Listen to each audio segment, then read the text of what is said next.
महिलाओं के लिए अच्छी खबर है। नौकरियों में महिलाओं की भागीदारी बढ़ाने के लिए सरकार बड़ा प्लान लेकर आ रही है। पिछले आंकड़ों से पता चला है कि बड़ी संख्या में महिलाएं शादी और मां बनने के बाद में जॉब छोड़ देती हैं। कुछ महिलाएं वर्क प्लेस यानी कार्यस्थल और घर आने जाने में असुरक्षा इनसिक्योरिटी महसूस करने की वजह से जॉब को कंटिन्यू नहीं करती या फिर कार्य के लिए हिम्मत ही नहीं जुटा पाती। अब सरकार इस तरह की चुनौतियों का समाधान करने की दिशा में आगे बढ़ रही है।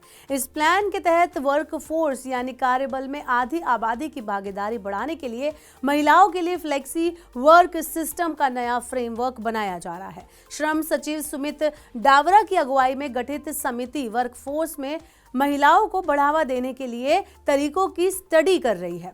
मीडिया रिपोर्ट्स के अनुसार ये कमेटी ऐसे उपाय सुझाएगी जिससे महिलाएं वर्क फोर्स में शामिल होने के लिए आगे आएं। साथ ही जो महिलाएं पहले से जॉब में हैं उन्हें ऐसा माहौल, ऐसा एनवायरनमेंट दिया जाए जिससे वो मजबूर होकर जॉब ना छोड़ें। ये उपाय राज्यों और उद्योग जगत को सुझाए जाएंगे। सरकार ने स्पष्ट किया है कि ये गाइडलाइंस अनिवार्य नहीं होगी, ये केवल सुझाव है। ये सुझाव लागू करने हैं या नहीं, ये फैसला उद्योग को ही लेना होगा। Committee flexi work plan system के बारे में संभावनाएं तलाश रही है, जो मौजूदा कार्य के घंटे के अंदर हो सकता है या सेक्टर के हिसाब से अलग अलग हो सकता है। इकोनॉमी के जिन सेक्टर्स में महिलाओं की भागीदारी पहले से ही बेहतर है, इसमें फ्लेक्सी वर्क प्लान पहले लागू किया जा सकता है। फ्लेक्सी वर्क सिस्टम में महिलाओं के लिए एक दिन या एक सप्ताह में काम के घंटों में रियायत, दिन में या सप्ताह में विभिन्न मॉडल्स के आधार पर काम करने के ऑप्शन पर विचार किया जा रहा है। ग्लोबल लेवल पर महिला श्रम भागीदारी दर 50% से ज्यादा है, यानी कुल महिलाओं की आधी से ज्यादा आबादी काम कर रही है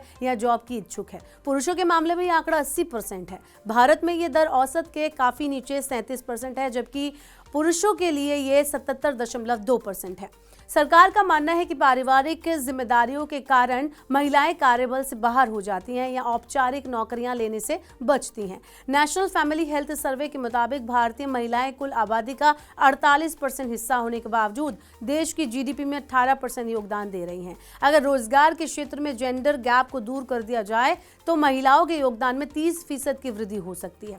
केंद्रीय श्रम एवं रोजगार मंत्री मनसुख मंडाविया ने पिछले दिनों राज्यसभा में बताया कि कार्यस्थलों में महिलाओं के लिए सुरक्षित एवं अनुकूल माहौल उपलब्ध कराने के लिए हर संभव प्रयास किए जा रहे हैं। इससे बीते 6 साल में श्रम बल में महिलाओं की भागीदारी लगातार बढ़ रही है। इसका मतलब है कि महिलाओं के लिए रोजगार के अवसर बढ़े हैं।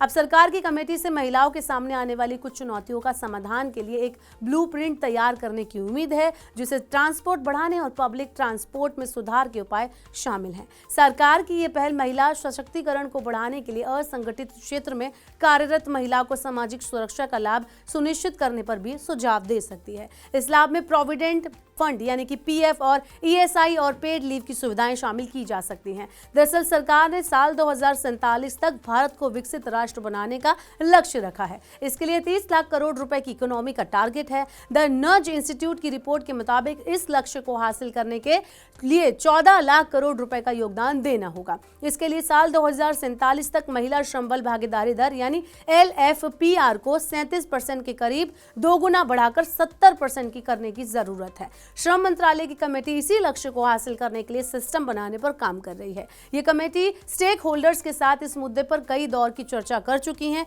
उम्मीद है कि कमेटी इस साल के अंत तक अपनी रिपोर्ट सौंप देगी। आपका क्या कहना है कि महिलाओं के लिए वर्क फोर्स में उस एनवायरनमेंट को बेहतर बनाने के लिए क्या कुछ किया जा सकता है? आप हमें नीचे कमेंट बॉक्स में बता सकते हैं। और ऐसी और वीडियोस के लिए देखते रहिए मनी 9।